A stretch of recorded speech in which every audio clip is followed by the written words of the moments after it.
Hi, everyone. Thank you for attending the second online meeting of the Alliance's 2017 Rapid Rehousing for Youth Learning Community. I'm Mindy Mitchell, Youth Homelessness Program and Policy Analyst here at the National Alliance to End Homelessness. I'm joined today by my invaluable colleague on this project, Jen Saunders. She's the Alliance's Senior Program Officer and just generally a technical genius, so hopefully we won't have as many glitches as we did last time when I was flying solo on the webinar. We're also happy to have Anna Blasco, Technical Assistance Specialist from our Capacity Building team, here with us today to join us during the Q&A session of the webinar. Again, we're so glad that you all could take a little time today to learn more from experienced youth rapid rehousing providers around the country about this great Housing First intervention for young people experiencing homelessness. First, just a couple housekeeping tips about this webinar platform. All participants will be muted except for speakers and panelists during presentations, but at any time during the webinar you can enter questions for speakers into the question box on the right of your screen. We'll be answering questions at the end of the presentations, so just continue to enter them and we'll collect them and present them to speakers then. Today, as you know, we're going to be exploring the topic that the most people expressed an interest in learning more about in the youth rapid rehousing context, roommates. We're excited to have two great presenters to talk about how they navigate roommates and shared housing in their programs. We have Shawnee Meacham from Valley Youth House in Philadelphia, Pennsylvania, and Laura Foster from Bill Wilson Center in Santa Clara County, California, if anyone didn't realize that. We will also have joining us for the provider Q&A portion of the webinar, Lynn Brockmeyer from Riverside University Health System Behavioral Health in Riverside, California, Julie Bach from Pathfinders in Milwaukee, Wisconsin, and of course Anna Blasco from here at the Alliance in DC. And since we have determined this year to try to pare down the webinars and focus more on discrete topics, here's our very brief agenda for today.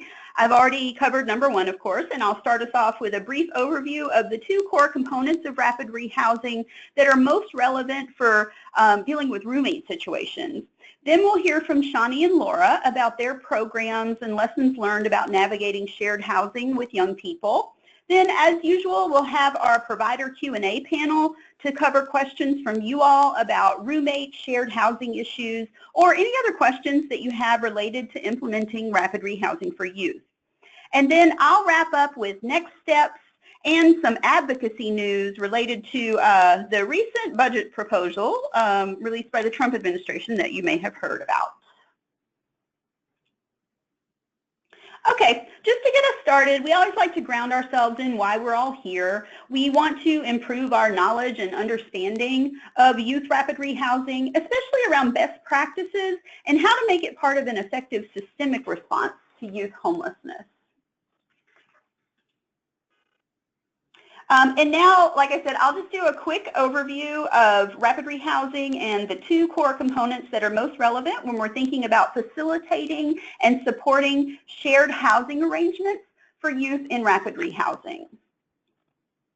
Of course, rapid rehousing is an intervention designed to help individuals and families quickly exit homelessness, return to permanent housing in the community, and make connections to mainstream resources that help them maintain that housing.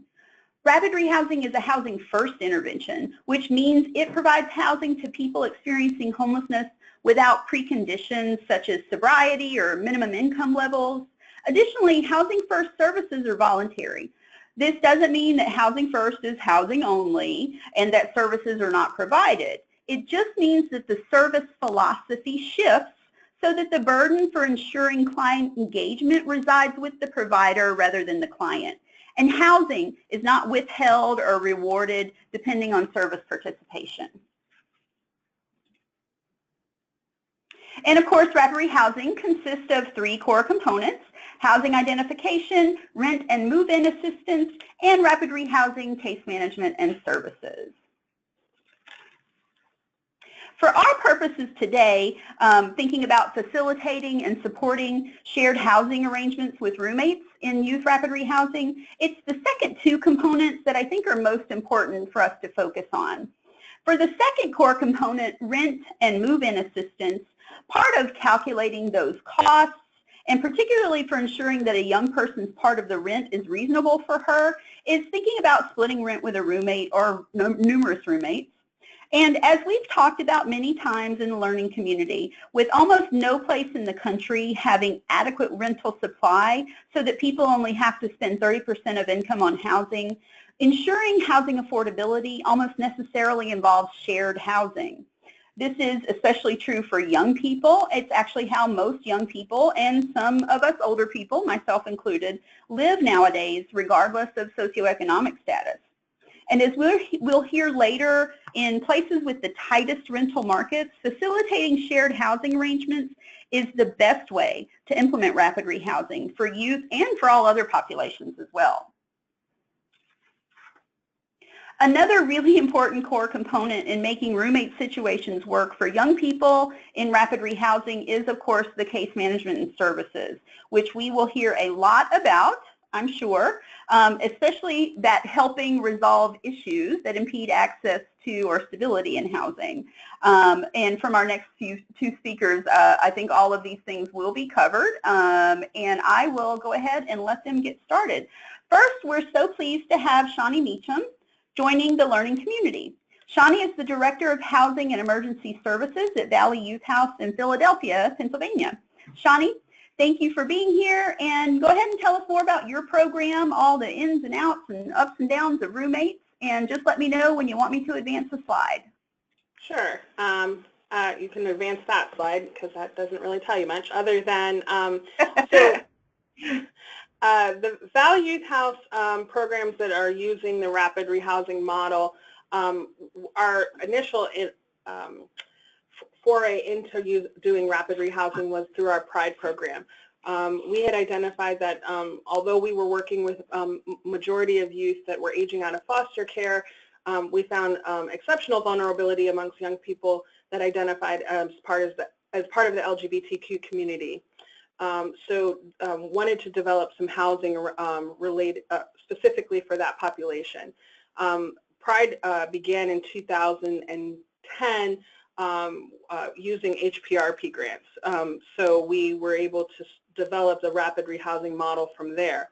However, over the last 7 years until recently, we're piecing together the money for that, but maintained the model. So it's 3 to 6 months of support, rental assistance, scattered site apartment model.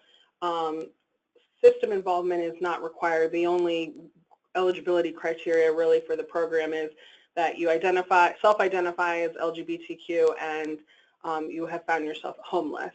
Our goal is to serve over like 50 youth per year.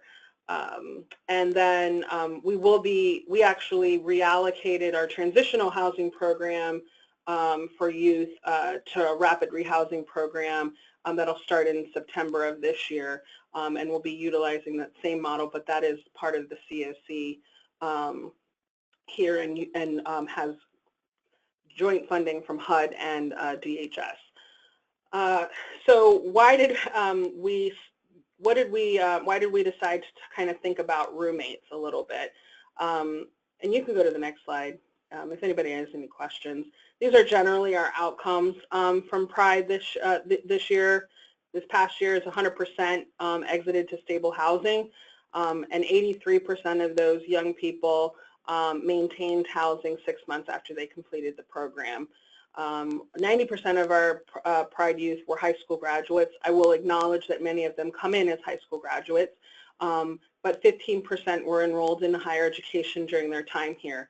Again, young people, when they're concerned about housing, tend to prioritize employment, of course, for income purposes.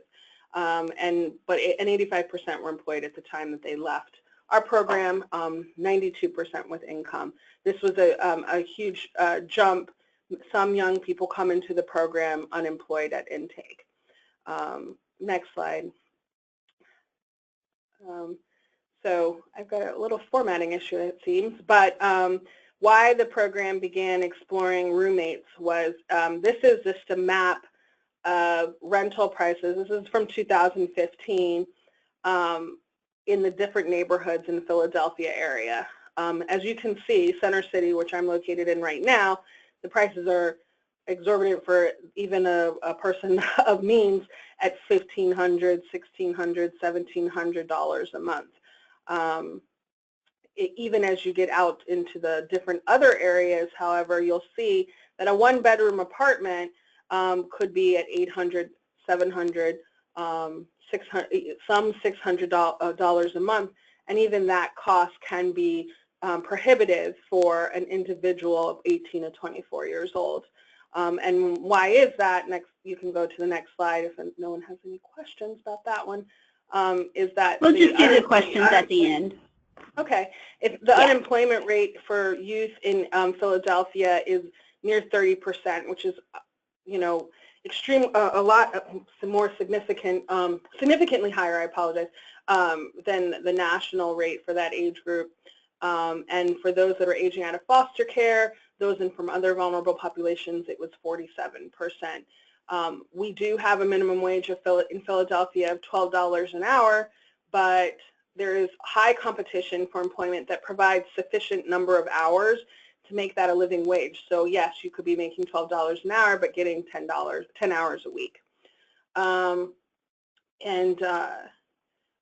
our 2016 figures, we noted that many of the youth, 85% of youth were employed at the time they left the program, but 80% of our youth were employed with only one full-time job, did not have one full-time job.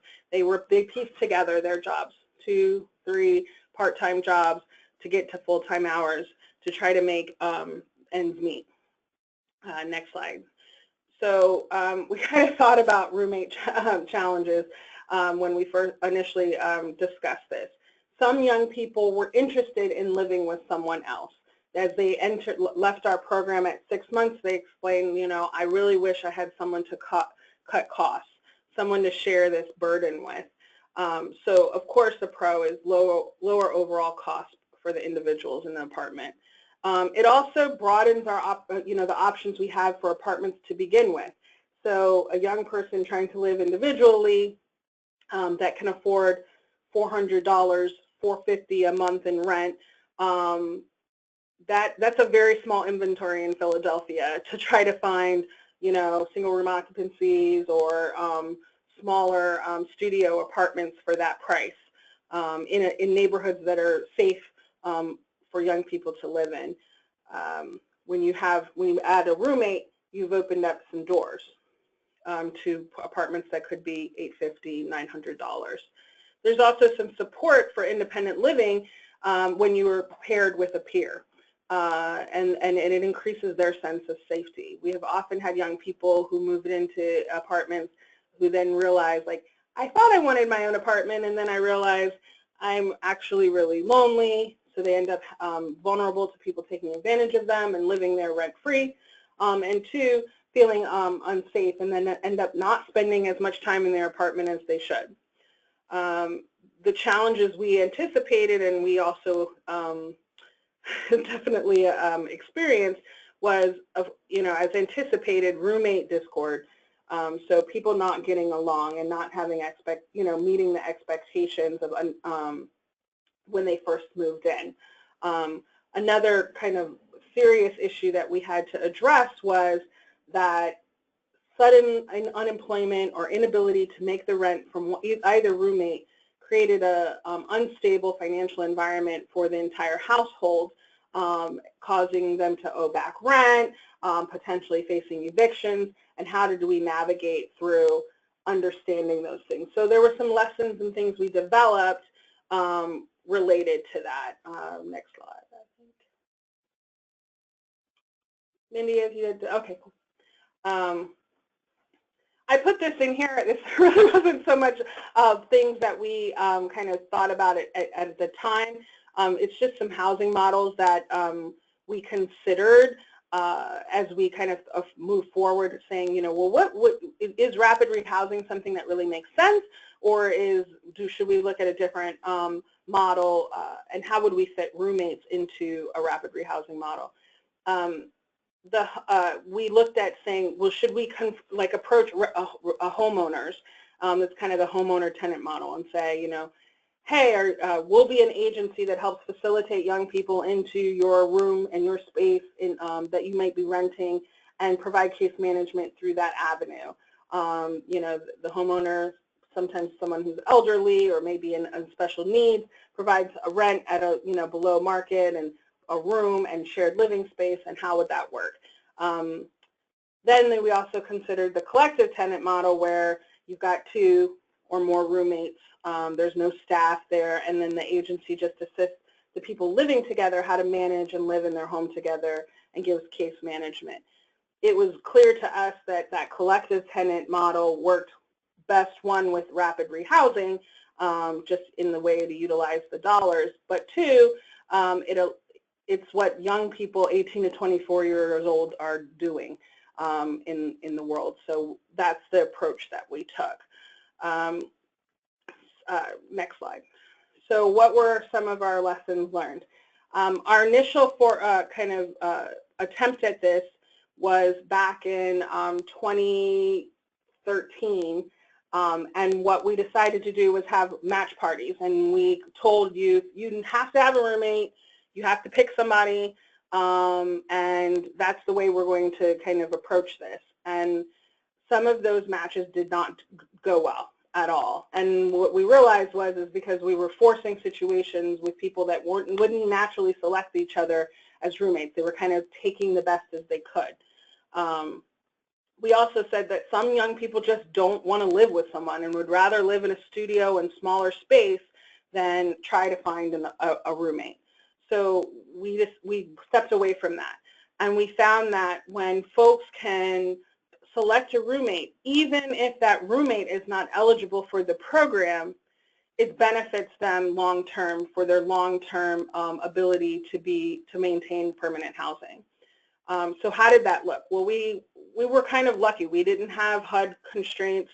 We had a lot of private funding. We had a grant from the Homeless Assistance Fund in Philadelphia that allowed us to say, okay, well, we're going to put some money towards this young person moving in, and they want to live with a 26-year-old that they've known for their whole lives, and maybe doesn't have great move-in money, but can maintain the rent afterwards. So we would say, okay, we'll pay the entire move-in cost. We'll continue to pay rent in support of the young person that is eligible for our program, but allowing them to live in with their roommate that they selected. These resulted in very successful roommate situations, and they continued after the youth left the programs in a much more successful fashion. Our life skills counselors were, and really one life skills counselor for this program provided very intensive case management, life skills counseling related to preparing the youth to live as roommates. We have a roommate contract, an agreement that they utilize and also make individualized so that it meets their own expectations. We don't tell them what to expect from each other. They develop it as a team together.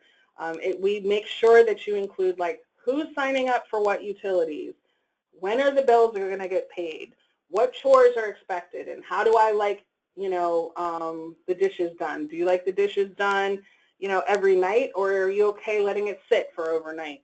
And really kind of getting into those level of details that sometimes result in disagreements and discord amongst roommates long term. Another huge kind of element that always comes up was visitors. So if you have somebody that comes over regularly, you know, how does the other person feel about that? The other issue would be if you have somebody that's staying the night regularly, how do you maybe potentially have a conversation of incorporating that person into the fold and paying some money, because that's not really fair for them to be living off the other person's dime. And those contracts are sometimes amended. Sometimes they have to sit down together, and the life skills counselor helps to negotiate new terms or help talk about enforcing the current terms of those contracts. It's separate from what's going on with the lease and the landlord, so the landlord's not involved in all of that, and they don't get annoyed, and they also you know, like to utilize, make sure that the life skills counselors are really working with the young person. Some of our landlords are really on board with that. The life skills counselors can also serve as sort of an intermediary with the landlord to negotiate when there's issues of lack of payment. That's the #1 huge issue, is someone lost their job and they can't pay their rent. And how do they work that out with the landlord without impacting the ability for the other person to remain in the apartment. And we've been successful in having landlords develop payment plans. Sometimes the other youth will agree to pay the entire rent, and then there's a separate agreement for the youth that was behind in the rent to make that up going forward. I would say another final lesson we learned related to like managing the conflict of roommates was expecting that that we will have to continue sometimes to be involved in the aftercare phase. So while we're no longer providing financial support, we have often been involved in the counseling between the two roommates after their time in the program is done, if issues do arise. So I think that that's something that's really important to remember, that sometimes your work's not done when the last check is made, is written. So I think that's the majority of like the lessons that I came up with. Wanted to keep it short, so open up any questions. Awesome. Thank you so much, Shani. Valley Youth House has just always been, for me in my work anyway, just such a great leader in this field, and I'm always excited to see the work that y'all do. So thank you for being a part of this. And we do have some questions coming in, but we're going to hold those until the provider Q&A, and Jen is compiling those questions for us. So keep those coming in. Again, you can enter questions in the box on the right of your screen. And let's see. Next, we are excited to have Laura Foster joining us. Laura is the Division Director of Housing at Bill Wilson Center in Santa Clara, California, smack dab in the middle of Silicon Valley, one of the most expensive places to live in the country, which Laura will tell us about. Laura, thanks for being a part of the learning community. And go ahead and tell us about your work at Bill Wilson, your lessons learned about facilitating and supporting roommate situations for formerly homeless young people. Okay, great. Thank you. And hello to everybody on the webinar. So as Mindy has already said, Bill Wilson Center is located in Santa Clara County. It's one of the most expensive places to live in the U.S., depending on what study you're looking at. You know, sometimes we're in the top 3. We're usually in the top 10 of most expensive places to live in the country. So roommate living and shared housing is just a reality. It's being able to house young people, and even sometimes our families that we're working with. We always have to be looking at roommate situations. There isn't enough housing, in addition to the fact that it's very expensive to live here. We also don't have enough housing inventory. So people, even if they could afford their own apartment, the competition for some of those units is really high, and therefore even competing for some of those units can be really difficult. Bill Wilson Center has various housing programs, and all of them are using some level of shared roommate housing. We have 2 rapid rehousing programs that started at the end of 2016. We have 15 transitional housing locations, and that includes transitional housing for youth that are in extended foster care, which in California we have up to the age of 21. We still have some HUD-funded transitional housing programs, and then we also have some transitional housing for youth that are actually still in foster care. We also have THP Plus, which is housing support for youth that have emancipated from the foster care system, and there are 62 participants in that program, with the majority of them living in some shared housing situation. And then we also have 1 permanent supportive housing complex that has shared housing in it. And so what that means is that we have some units that are rented as a whole unit, but then we may have, or we do have here, some 3 bedrooms and 2 bedroom units that we rent out each bedroom as their own lease. And so then that's shared permanent housing. And that's, I have some examples of how that has factored into some of our lessons learned. So next slide. And so one of the things is that so many people in this area are paying upwards of, 50% or more of their income in order to afford housing here. And sorry, I'm getting confused on my notes. So going, just continuing with a lot of the things that Shawnee said is you definitely want to create agreements that are more detailed than a standard lease. So even when we are renting a room out in the community and we have, a homeowner and maybe they rent out rooms on a regular basis, and so they have a standard lease that they're willing, that they're using on a regular basis. When we're coming in as a housing provider supporting the young people that we're working with, we have always said that, okay, so this is a great start, but we're going to need something else in addition to that, because there is no such thing as common sense. A lot of people will say, needing to, clean up after yourself. Everybody knows how to do that, but that's, all based on your experiences, and what makes sense for one person doesn't always make sense for somebody else. Living with people is a life skill, whether you're talking about roommates or you're talking about in the future you might be living with somebody you're in a relationship with, or living with your children, or living with other people in your family. Living with people is a life skill, whether it's something that you're doing right now, but it's something that you're very likely going to do for the rest of your life. There aren't a lot of people who are just going to live by themselves without other people. And so I think that bringing it to that when you're talking to young people about managing conflicts with roommates or managing living with other people, when you sort of fold it into this bigger picture of how it's going to factor in for their whole life, I think it, makes it sometimes feel less of like, oh, this is so tiresome that I have to live with a roommate. Also talking about what has worked for them in the past or what hasn't worked for them in the past when they've lived with people. A lot of young people have lived in programs, and so they have some experiences about, well, this one time I was sharing a room or renting with somebody and this didn't work. So that also kind of gives you some standpoints of things that you can take into consideration when you're looking to identify housing or you're picking different housing situations. And then what is the expectation of the relationship? When Shawnee was talking about the roommate matching and helping people come up with natural choices, I think that that's really important in the sense that, are you looking for somebody that you're going to live with and you guys are just going to, live your parallel lives and you're not going to interact? Or are you looking for somebody that you're going to interact with and you're going to share some experiences? At one point when I was looking for a roommate, I had a 2-bedroom apartment. My roommate was leaving. I needed to find a new roommate. I wanted to find somebody that I was going to interact with. We didn't have to be best friends, but I didn't want somebody that was going to just sort of make a beeline for their bedroom and sort of exist in there and that I wasn't going to have an interaction with. That seemed awkward to me.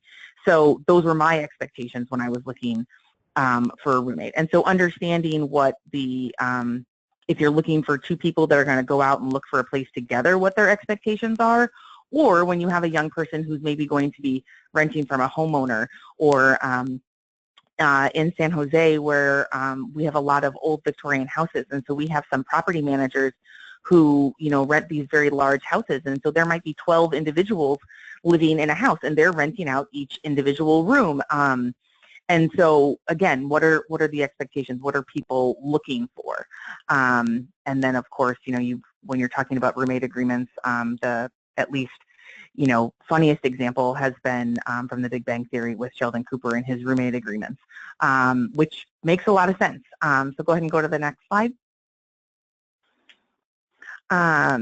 And so this is, again, echoing some of the stuff that Shawnee talked about, is being specific. What is the cleaning schedule? Who's responsible for cleaning which rooms?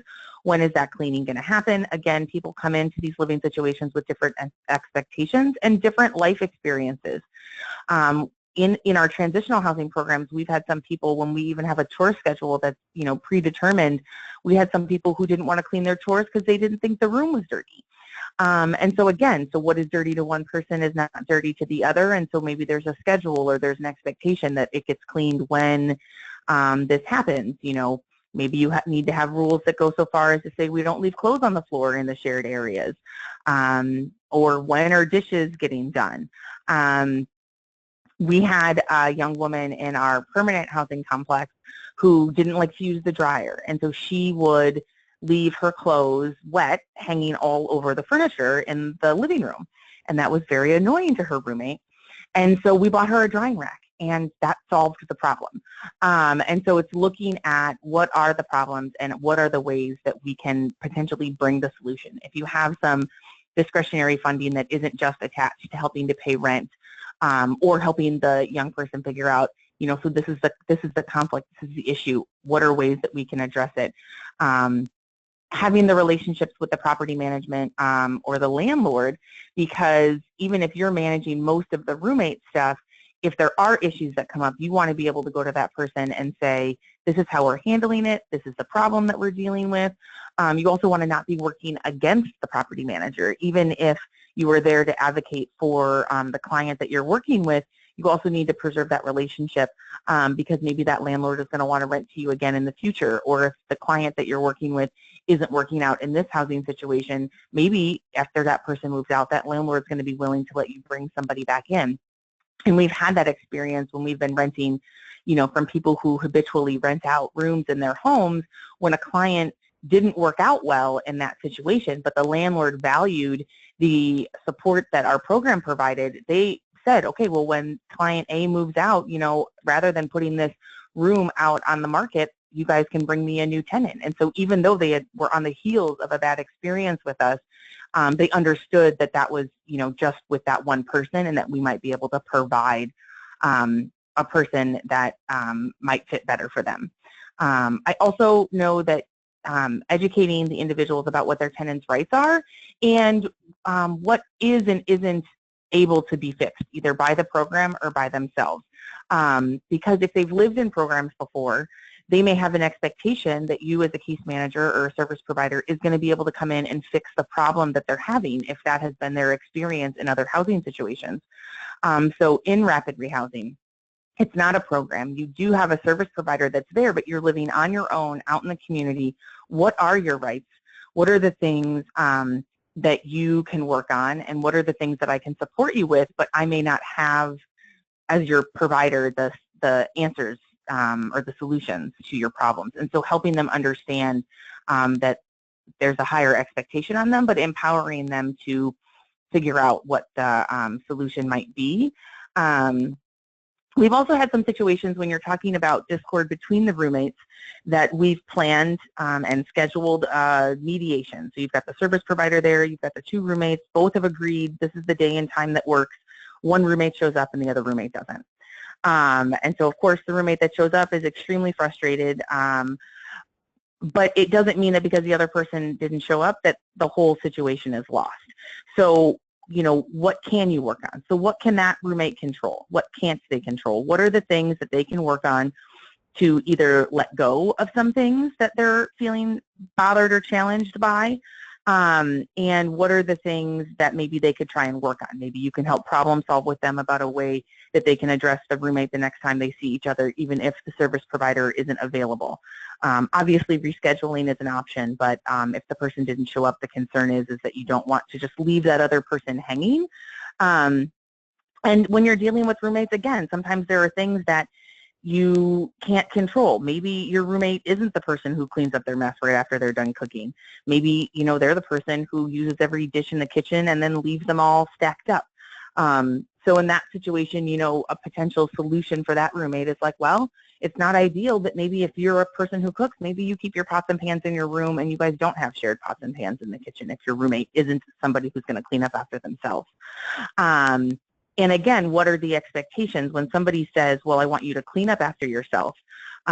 Getting down to the detail of, well, what does that mean?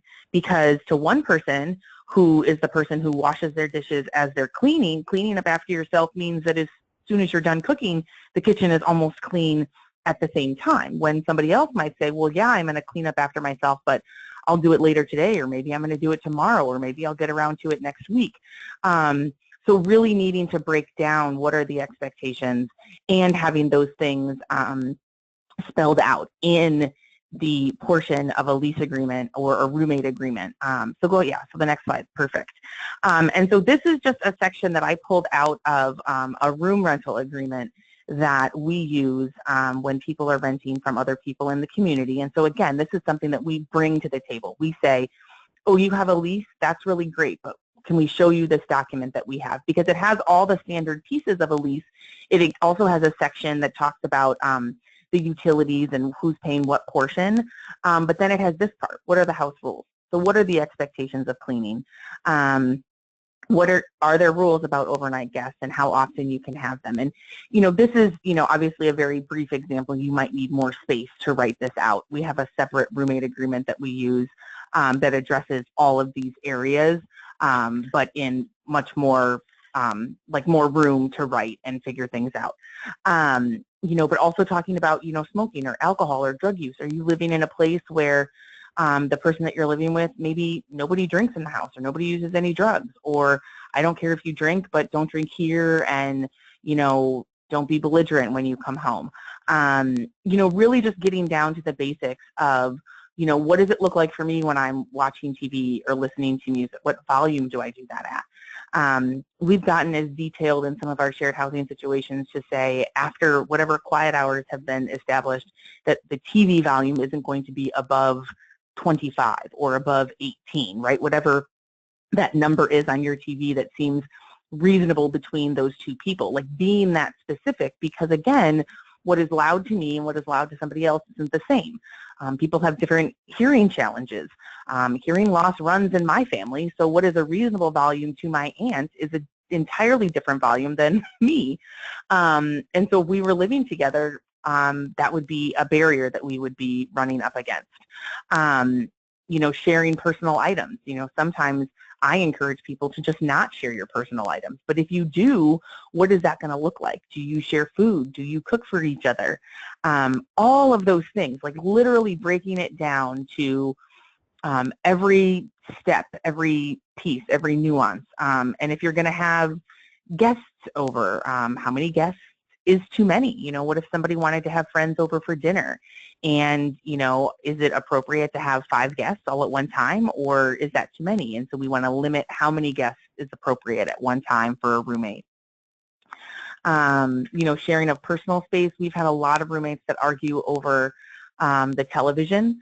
Sometimes the person who brought the television to the apartment thinks that they, own it, and so they get precedence and the other person doesn't get to watch it, and that's not a reasonable expectation in when you're a roommate.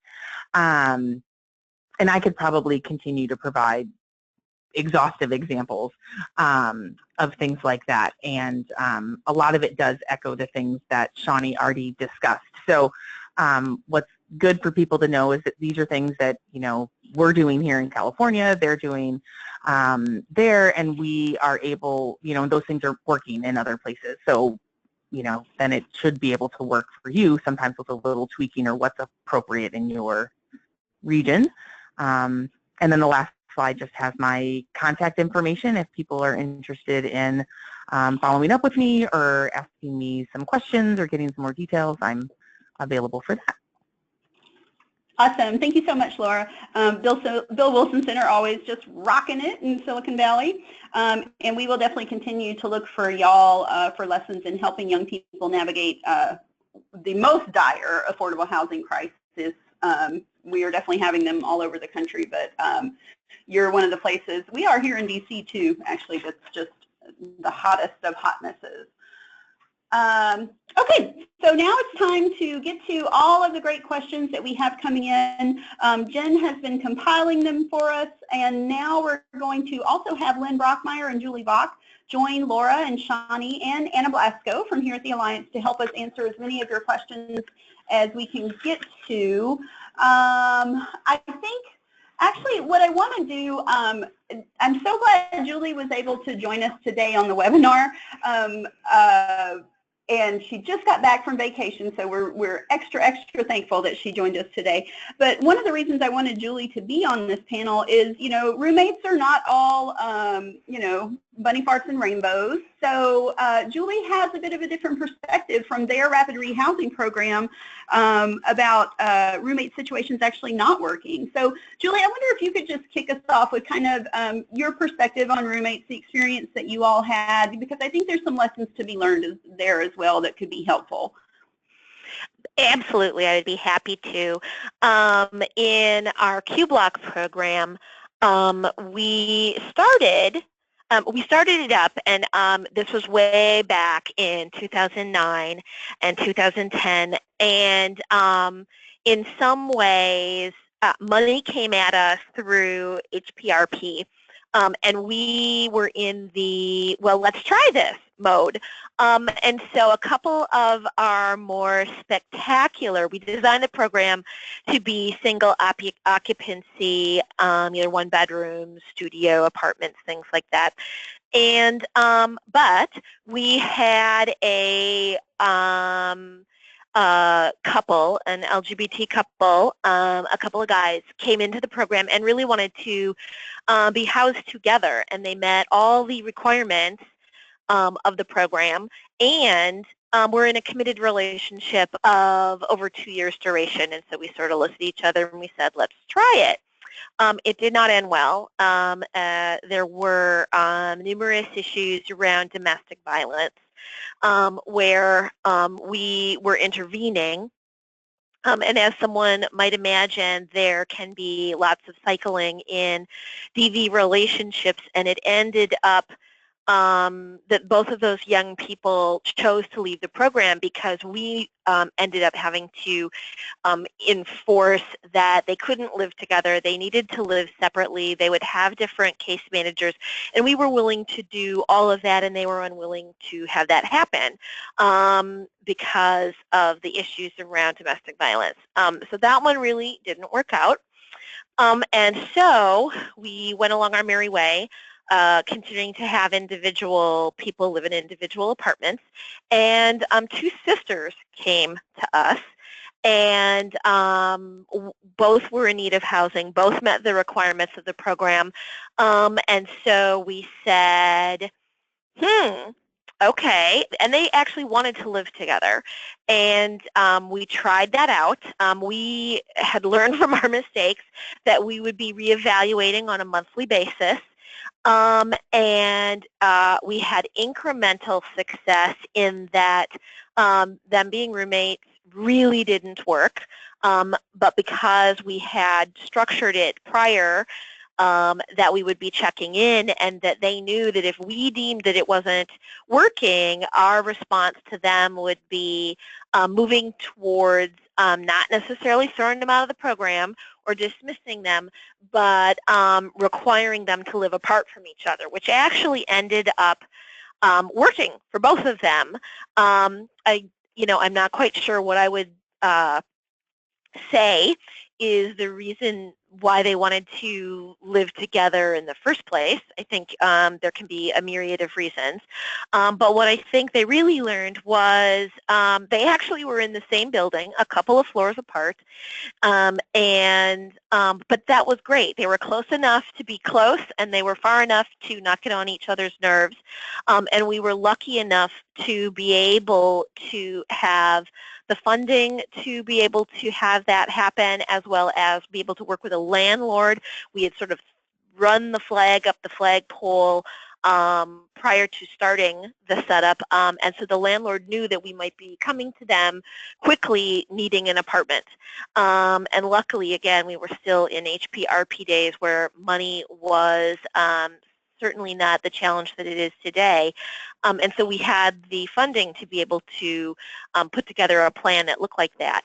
Both of the young people completed their program then and moved into actually living together outside after they had exited our program, but really kept in touch with us and let us know that their time apart and learning how to live alone as well as not succeeding in living together put them in the position of being able to live together in the future more successfully. So that one it was a win-win, but with those two situations, our preference is, and we've really maintained it, that these are single occupancies, they're very small apartments, they're often studio or one bedrooms, and there really isn't a lot of room. And the housing market in Milwaukee allows us to continue to be able to do that. I don't know how much longer. So I was very interested in, I know, that's the caveat. So I was I was like leaning into my screen because I was super excited about the rest of the webinar, because I'm like, oh, we have things to learn, and I'm so excited. Oh, that's great. Thank you, Julie. And actually, Julie, the first story that you had about the two young men who were living together and also in a relationship, and there was violence, brings me to a question that several of the attendees had.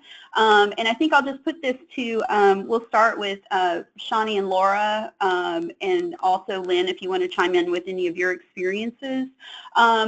So let's talk about when clients actually want to room with a partner.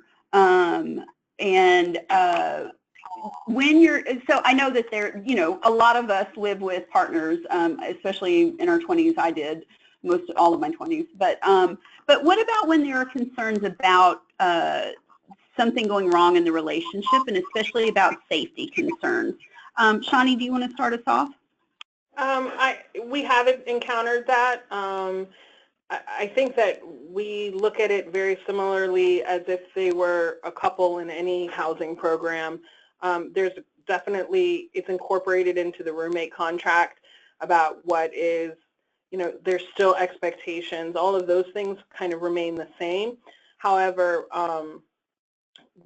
if there is a domestic violence situation, we would treat that as any other domestic violence situation in counseling the youth. We have to remember that where our apartments are scattered site, the leases are in the young person's name, in the young people's names. So, our involvement in this is much more a counseling situation. I'm not sure if that's the case with some of the other programs that have spoken. So if their intention is to stay together, even amidst a domestic violence situation, the best we can do is counsel and be there if and when there becomes, a greater risk, and/or that there becomes, one person wanting to leave and get a PFA and go through those steps. But we found that for their safety, we don't enforce them to leave because we can't. I mean, their leases are in their names. Right. Thank you, Shani. Laura, how about for Bill Wilson Center experiences that you might have had where a couple living together didn't work out and there was safety issues? Yeah, so we've had some situations where young people come to us, so like sort of a step into the future of the situation with the two gentlemen in a relationship that were experiencing DV after they had already been in the program. Sometimes we know about the domestic violence ahead of time, or we have some concerns, or there's some red flags. So we definitely consider length of relationship as something, when people say that they want to live with the boyfriend, girlfriend, partner, that they've only been dating for a short period of time, we would generally sort of say, like, that's not something that we're willing to support unless they were literally going to live like as roommates and they wanted to get like a 2-bedroom apartment. Because then we feel like there's a little bit more flexibility around like physical space, that if they decided they didn't want to be in a relationship anymore, could we help them manage just to be roommates? We've also definitely had some youth choose not to be in the program if our concern around safety was that they couldn't live with their partner in our program, and then rather than coming in and asking them to leave, we've sometimes, like, that's kind of been a line that we've drawn at the beginning. With our rapid rehousing programs, because again the lease is in their name, it might come down to, how can we counsel them, what sort of support can we provide, or do we have to consider whether or not the program is no longer working if there continue to be safety concerns. So it sort of runs the gamut of how are we providing some sort of counseling or support versus times when we have set limits and said we can't house you together. And sometimes what we find is that when there is a couple, it's more the situation of one person qualifies for the program and the other person doesn't. And so then we have to have a lot of conversations around how that other person is going to be accountable for their portion of the rent or their portion of the bills. And sometimes that ends up being the factor that we can't overcome, because sometimes they come to us and their thought is like, oh, well, if you were going to pay up to $1,000 for my rent, then we can rent a place for $1,000, and it doesn't matter that my partner isn't working. And then we have to say, no, we're going to pay your portion of the rent. So if your rent is $1,000, we're going to pay $500. And so sometimes those are some of the hiccups. But we've also had it work out really well, because we also provide services to families, and so we've sometimes been able to then bring families together or keep a household together so that they can live together as a family. And so we've also seen it work really well in those ways.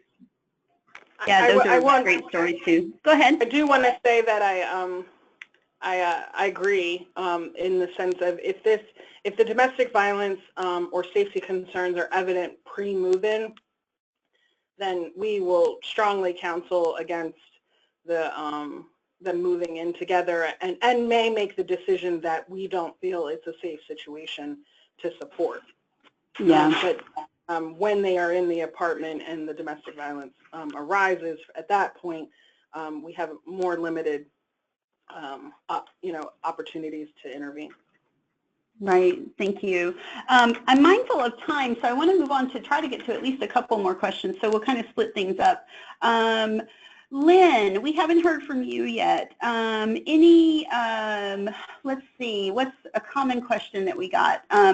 So a lot of folks asked about, for just talking more about what happens when you have a roommate situation and things are going well, and then all of a sudden something doesn't work out with one of the roommates. Can you talk about what it looks like for the person who's in the program, about how you help them maintain stability in light of a roommate change? So Lynn, we'll go with you. Sure, no problem. Part of our focus, and this isn't just with any rapid rehousing that we've done, it's with any of our shared housing, permanent, etc. We have something we call good neighbor agreements, and we have those conversations right up front. We have two, because all of our individuals have a significant behavioral health challenge, at least one member of the household. And so there's a behavioral health integrated team that supports them. Individuals with lived experience who can help support them on their recovery and their focus on adjusting to some of their challenges and barriers around their behavioral health issues. And then we also have professionals, behavioral health specialists, clinical therapists, etc. The other component, though, is that we have trained behavioral health specialists who are housing resource specialists. And their role really is kind of looking at it from a good cop, bad cop scenario, is kind of how we joke about it. But it really, what it allows is for the housing resource specialist to case manage the landlord and provide them with supports, but to also be the individual that comes in and asks for a good neighbor meeting to address any challenges that may be going on between the roommates, between the landlord, any barriers that are beginning to affect their ability to maintain housing. And what that does is it allows the behavioral health team to maintain that therapeutic and positive case management relationship so that they can be the good guy, be there to advocate for them and to support them. The other piece to that is that as they're advocating for them, sometimes the individuals, once they're in housing start disengaging. And we're able to use those good neighbor meetings as a means to re-engage them. So the housing resource specialist will sometimes say, can you work with your wellness partner to see if you can come up for a plan of action, and we'll advocate for the landlord for you so you won't be evicted. And so that re-engages them back with that behavioral health team to get them to kind of address some of the barriers that are going on. If I could touch real quick on that DV issue. Sure. One of the things that we're very aware of, most of our individuals come straight from the street. And when you have a female on the street,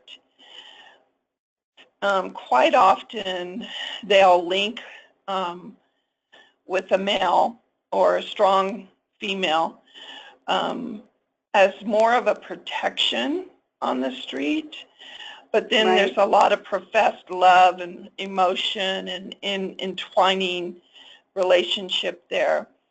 So if we don't see something but we're kind of concerned about it, what we'll do is work with the landlord to make sure that the female or the weaker party, the one that we're concerned about, is actually the individual that's on the lease. So the other party just comes on as a roommate, is not actually part of the lease, because when they're part of the lease and there's problems and the landlord has to evict them from their apartment, they can't just evict the one person. It has to be both. Right. And so this is a kind of a way that we've been able to protect a few individuals to make sure that once they get together and they don't need that kind of protective relationship and it falls apart, which it often does, we can almost predict when it's going to, they at least still have their home and they're able to maintain that home. Oh, thank you so much for sharing that, Lynn. That's really smart, and I think I've heard similar things from folks who explicitly do DV work. Oh, everybody, I am so sorry. So we were making a commitment to only do 1 hour webinars this year, and clearly there's so much more stuff to talk about. But we're getting close to time, so I'm going to wrap this now. I will say that Jen and I are actually working on figuring out how to most efficiently get answers to all of the great questions that we're getting. Way more questions than we can possibly answer on a webinar, but we want to be able to get answers to all of you who have questions. So we're figuring out some way to kind of do that, and we will let you know as soon as we get that figured out. So stay tuned for that. Also, we're super excited about the next webinar, so save the date, June 29th from 2 to 3. And shared housing roommates was the #1 topic that people in the learning community said they wanted to learn more about, but a really close second was making sure that young people in rapid rehousing get connected to employment. So that's what we'll be covering next time. That will be on, again, Thursday, June 29th. So look for the link for that webinar registration coming soon in your next Rapid Rehousing for Youth Learning Community newsletter. And also, like I said at the beginning, some really important stuff happening right now. As many of you have probably heard, the Trump administration has released its proposed budget for FY 2018, and there are many severe cuts to programs that would have serious negative effects on poor people, including people experiencing homelessness. For those of you who have not had enough webinar in your life today and you're interested in learning more about the implications of this budget for the folks that we work on behalf of, you can join us for the Alliance's Budget Rundown webinar, which is coming up this afternoon in just 1 hour. You probably can't click on the link of the webinar platform, but I believe Jen is posting the link in the chat box. Thank you, Jen. Fair warning for all of you who are a part of the learning community, there will be no cat pictures on the budget webinar. Unfortunately, I have not been able to use my crazy cat lady powers to influence my colleagues when they compose their PowerPoints, but I will keep at it. Even if you're not able to catch the webinar live today, you can always watch it later. And in the meantime, you can check down the rundown of all the awful that's in this budget proposal, which will be in the handout section of the webinar platform and also these links on the PowerPoint.